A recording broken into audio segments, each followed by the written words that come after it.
You're welcome back to Morning Express. Let's set the ball rolling on the program. Conversations, topical issues. At this point, let's see if we can join Mr. Lukman Laleye Babalola, who is a public affairs analyst as well as a member of the estate of the Fourth Ram. Hello and a very good morning to you, Mr. Lukman. It's wonderful to have you join us here on Morning Express. Good morning. Thank you for having me. Good morning, Nigerians. All right, first things first, let's analyze a recent meeting held by members of the CPC bloc who have denied any allegations of coalitions, mergers against President Bola Ahmed Tinubu and the APC ahead of the 2027 general elections. Now, of course, the CPC bloc said that they are standing firmly with the president ahead of the elections. Should we say this is good news for the APC? Should we say this is good news for President Bola Tinubu? Okay. Good morning once again. I think it's a good development for the both Hello, APC Mr. and Babalola, are you Mr. still with President. us on the line? Hello. Yes, I'm still with you. Hello. Hello. Can you hear me? Yes, I can hear you. Did you get my question, sir? Yes. I said it's the affirmation of from the CPC bloc and the APC, telling the Nigerians and assuring the political class that they are solidly behind the APC and the President Bola Ahmed Tinubu. So I believe it will now give the president confidence to focus on governance and also be rest assured that 2027 general election will be a sure win for him. Well, interesting take. We're not certain whether it will be a sure win for him. The polls will have to decide that. However, Yes. 2027 is about 2 years ahead. We still have almost 2 years before the elections, take place in 2027. But anything can happen. There might be changes, ahead of the elections. We also hear speculations that former Vice President Alhaji Atiku Abubakar might leave the PDP for a new party, which we don't know what party it's going to be yet.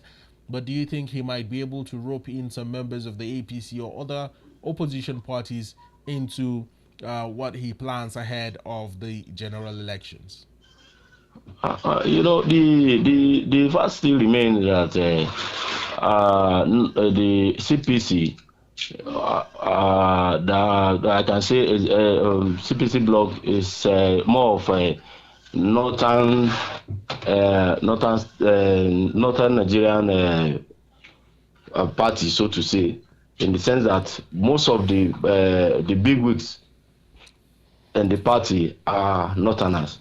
And so I believe the former vice president will also rely on his political associates from the north, and who are also majorly of CPC. Because you recall that last week, the meeting, the governors of PDP, from PDP,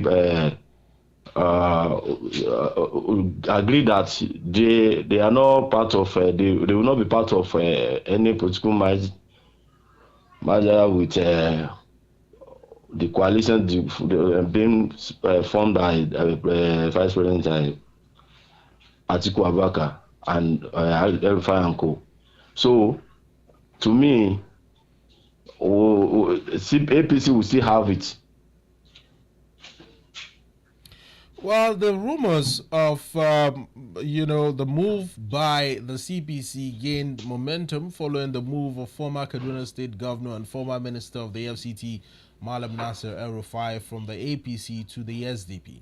Now, mind you, Malam Nasir El-Rufai was a very strong member of the CPC bloc within the APC. Yes. Now, he left and he has been rallying support and trying to canvass for the SDP ahead of the polls. Is there a possibility that perhaps Malam Nasir El-Rufai might be successful in roping in other members of the CPC out of APC? Well, only time will tell, because last week it was allegedly said that former governor of Nasarawa State, that is Tanko Alimakura, Senator Tanko Alimakura, was instrumental to the what we now have as that affirmation from CPC bloc and APC, because he was being asked or allegedly promised that if you succeeded in talking to the CPC bloc in APC, you will get the national chairman of APC. So I think, and he really worked hard, and the result we are having now is that affirmation. When the CPC, that's and of course the Action Congress of Nigeria, ACN, and the All Nigerian People's Party, came together to form the APC in 2015, which was the beginning of what we now know as a very strong and formidable All Progressives Congress that brought in the administration of then President Muhammadu Buhari into power, and the administration of President Bola Tinubu. When that happened, it was a really dynamic, it was a historic event that took place that changed and shifted the dynamics of the political scene in the country. Ahead of 2027, do you think, from your perspective, that the momentum we're seeing from opposition political parties will birth something similar to what gave birth to the APC in 2015? To be honest with you, the opposition are not that as strong as what we had in before the general election in 2015.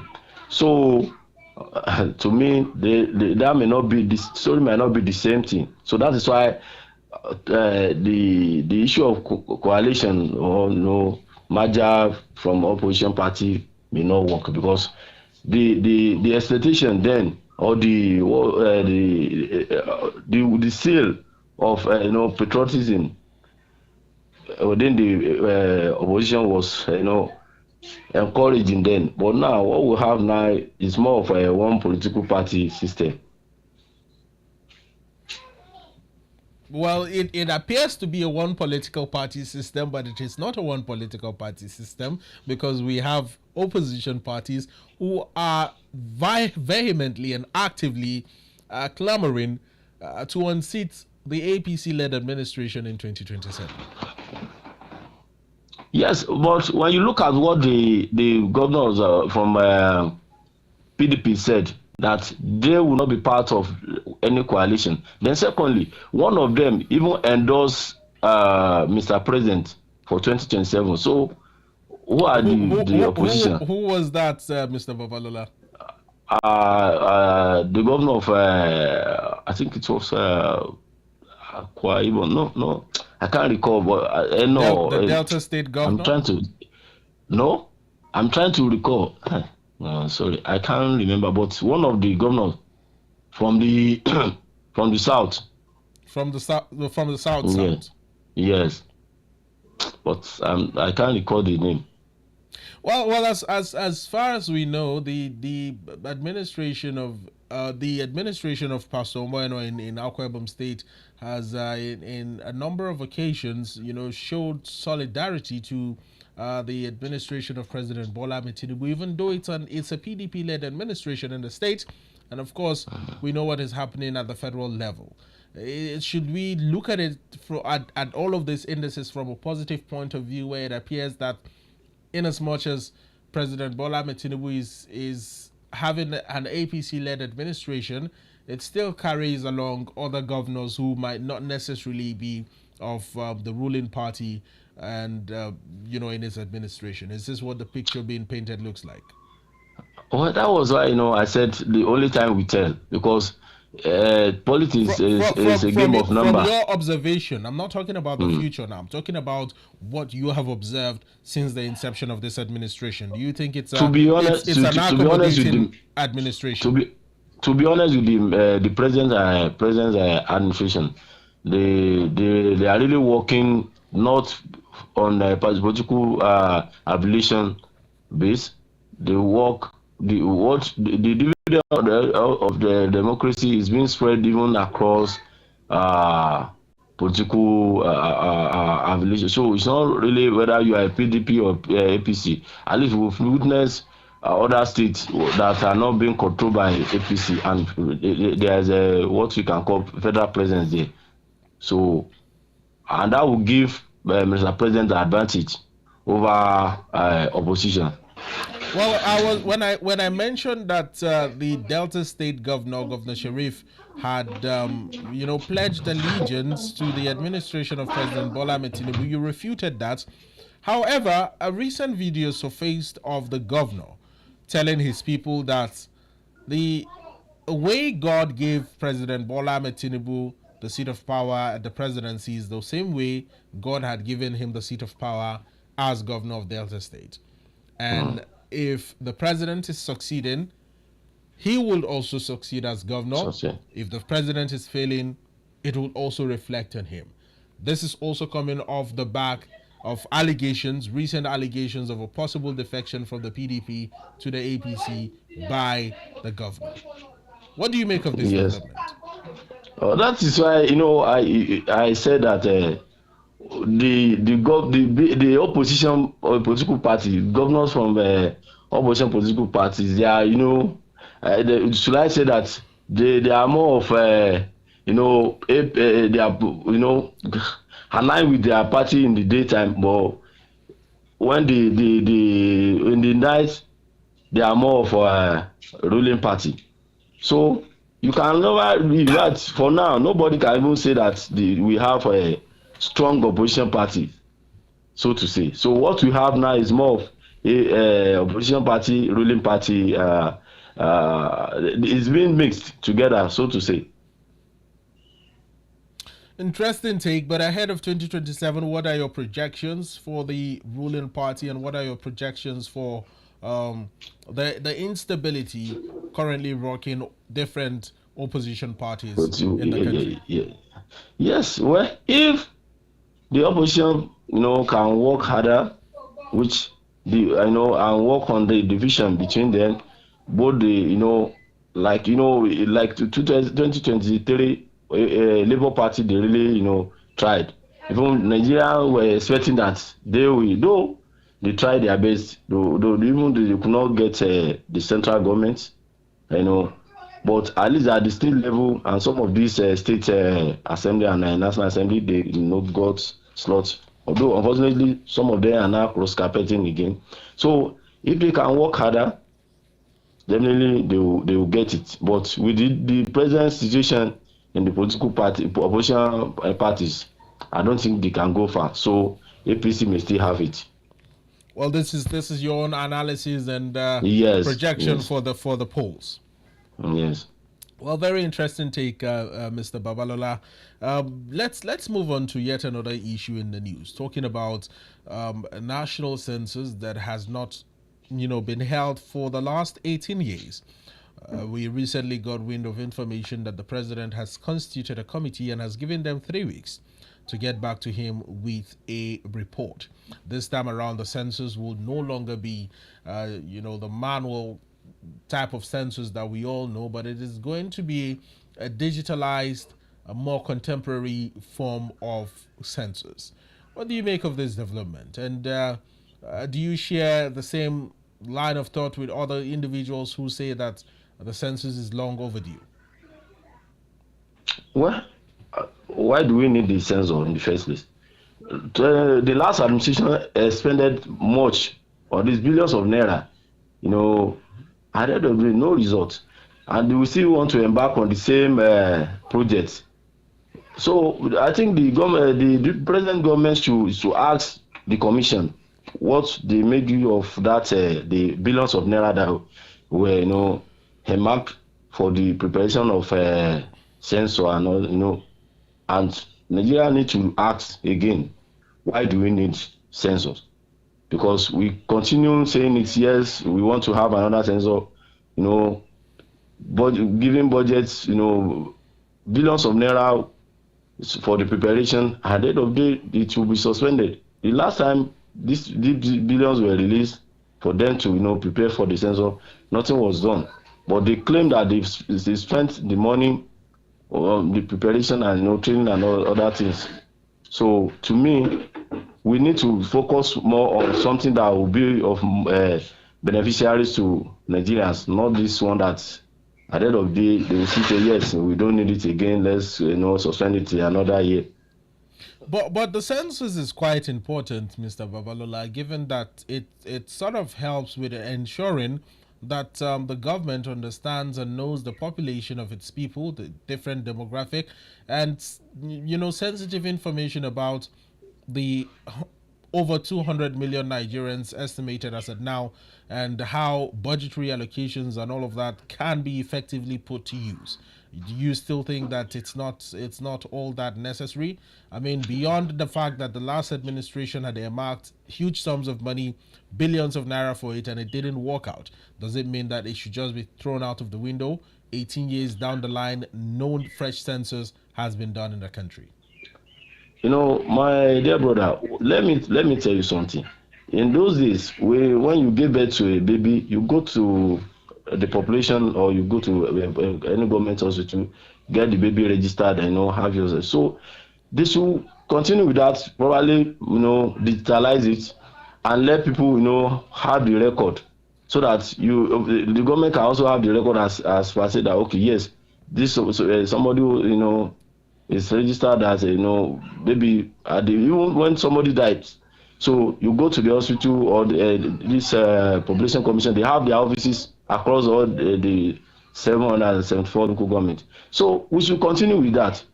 Do we still need to spend billions of naira in the name of yes, we want to do so that the money will go to drain and no achievement? The one they've been doing, what has been the achievement? What has been the result?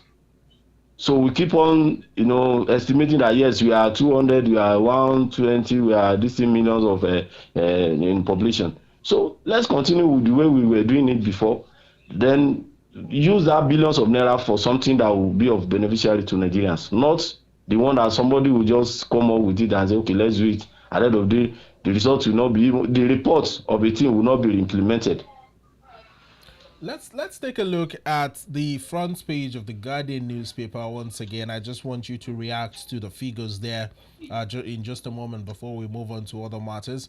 If we can have the Guardian displaying on the screen, you'd find an infographics just beside the headline which says National Headcount. Insecurity, economic concerns trail Tinubu's push for fresh census. Now, the population of the country as at the last count in 2006 was at 140 million people. The current estimated population is 236.52 million people. From the last head count to now, about 96.5 million people have been, added, estimatedly, to the country. And per capita income is at $835. Population growth rate 2.52% in the last 18 years. Life expectancy is 54.6. Mr. Babalola, are you still with us? Yes, I'm with you. Life expectancy is at 54 years, 54 and a half years in the country. GDP growth rate is 3.4% and literacy rate is 62%. Let's first start off with the issue of life expectancy being pegged at 54 and a half years. Yes. This can be attributed to so many different, indices. But in your opinion, why has our life expectancy in the country dwindled to this very low rate that we are currently seeing based on these infographics? We all know that Nigeria, what we have now, some of us that were born, in the 70s, 60s. So we realize that now, when you look at let's take a look at what the security situation in the country. In what we have as the situation in the country now concerning the insecurity.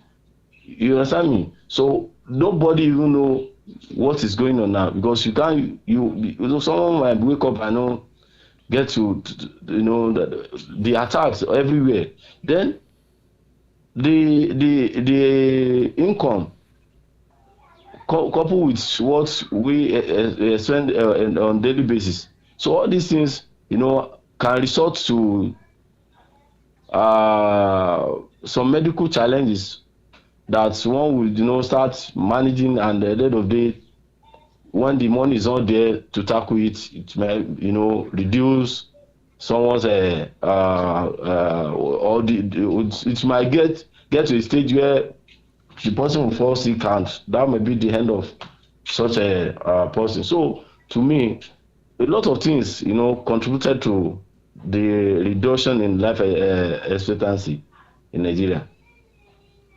And in terms of literacy rate, we hear that it's at 62%. Is that a good figure to go by? 32%. 62%. No. That shouldn't be, because okay, you mean literacy? Literacy I rate. didn't get you. Literacy rate in the country is at 62%. Okay, so that's not an improvement. I think it should be.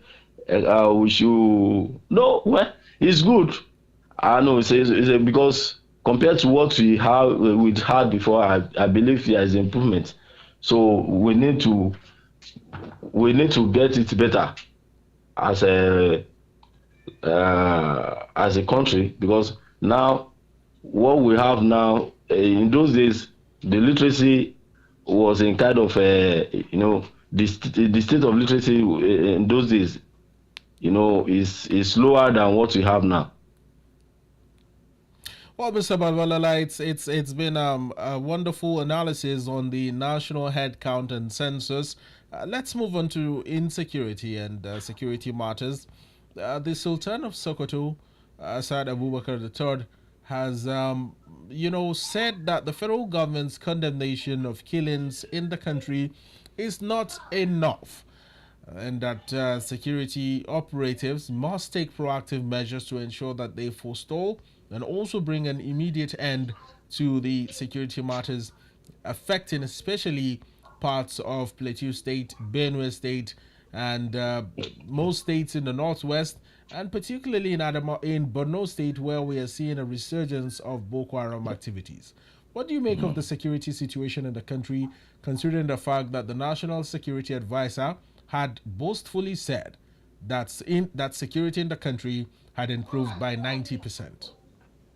Well, it's unfortunate that what we witnessed recently, or the ongoing killings in Plateau State, is unfortunate, because but I believe that what is happening in Plateau State is more of a communal crisis, not banditry or Boko Haram stuff. So the governor, as the chief security of the state, need to work with stakeholders, and bring a lasting solution to the state, because we can't continue like that. We should see ourselves as brothers. So it shouldn't be a situation whereby maybe somebody is a settler, somebody is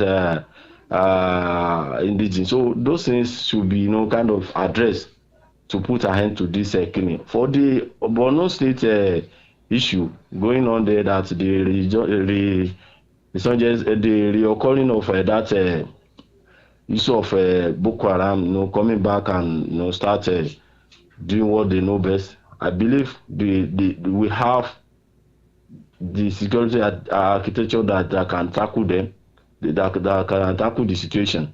Though the governor has spoken his mind, and the federal government, they are battle ready.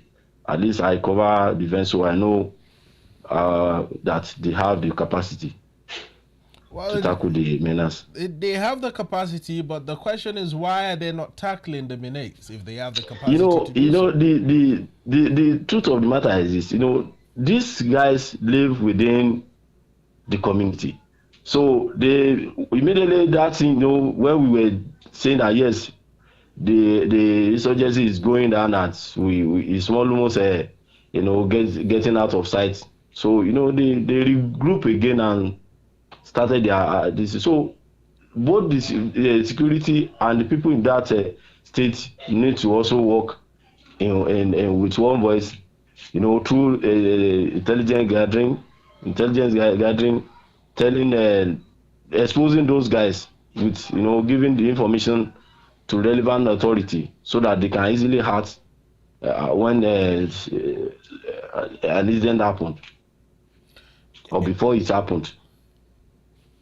Well, this is also to address the concerns of many Nigerians concerning the response of the presidency, not just this administration, but several administrations in the past, who, when an incident of this nature happens, only send out statements or press releases, condolences, and condemning the attacks or condemning the actions beyond just condemnation.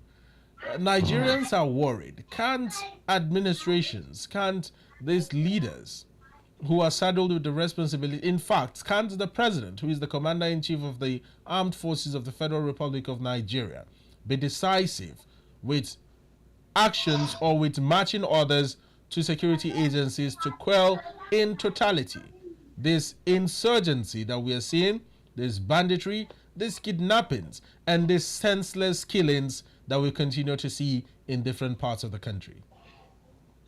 Well, government need to do more, and our security agency to also, be up to their task and I'm talking about the president now. I'm talking about the president. There was a time in Borno State a couple of weeks ago where a video had surfaced of 3 soldiers of the Nigerian military being executed by members of Boko Haram. It was on video. Their hands were tied behind.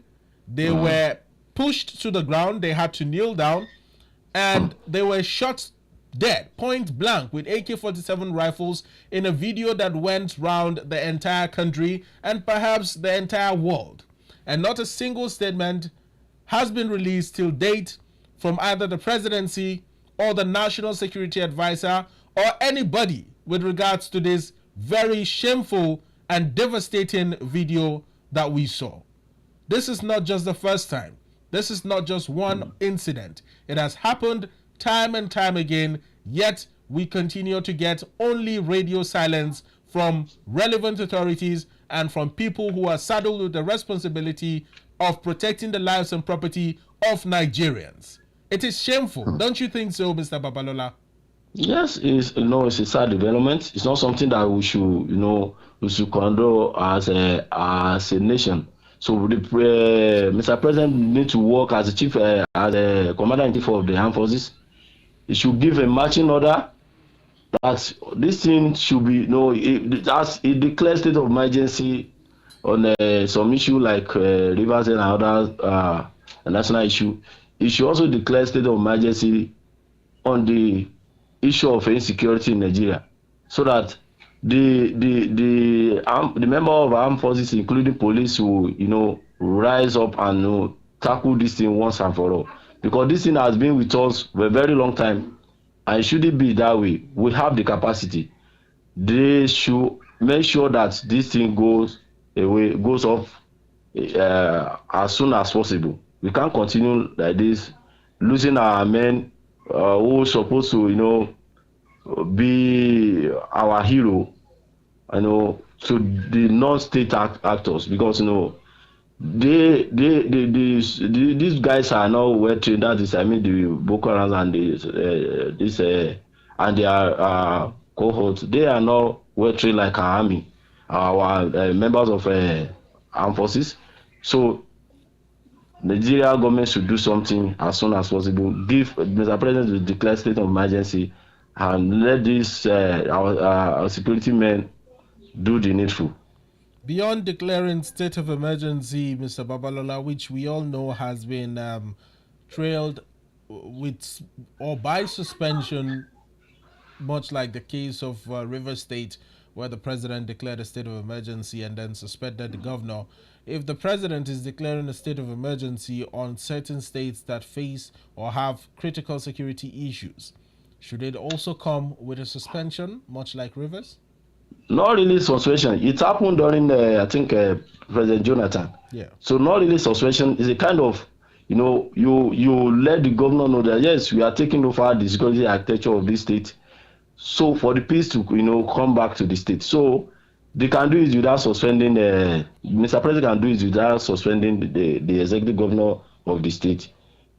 Just for the federal government to be fully in charge of the internal security of that state. So that will help a lot. All right, Mr. Babalola Laleye, we must thank you so much. It's been wonderful having this conversation with you on Morning Express. Hoping to have you join us next time for more critical conversations in the news. Thank you for having me. Good morning, Nigerians, once again. Thank you. Well, enjoy your day. Yeah. That has been Lukman Laleye Babalola, who is a public affairs analyst as well as a publisher of a newspaper publication.